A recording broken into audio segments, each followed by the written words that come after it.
Адамзат тарихындағы екінші дүниежүзілік соғыс басталғанда Бауыржан Момышұлы Талғарда жасақталған 316 атқыштар дивизиясының батальон командирі болып тағайындалады. Оның ерлік жолы Мәскеу түбіндегі шайқастан басталады. 1941 жылдың қараша айы. Мәскеуге қарай ілгерілеп келе жатқан вермахт армиясы өзінің жеңісіне сенімдеді.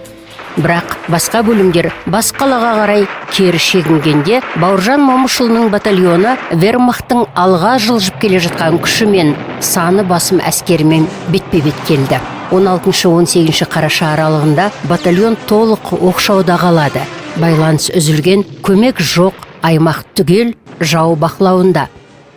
Мұндай жағдайда кез келген бөлімді жойып жіберуге болады. Бірақ Бауыржан Момышұлы жау қоршауынан шығу ғана емес, ұрыс кезінде неміс әскерінің көзін жоя отырып, өзінің жауынгерлерін аман алып қалудың жолын іздейді.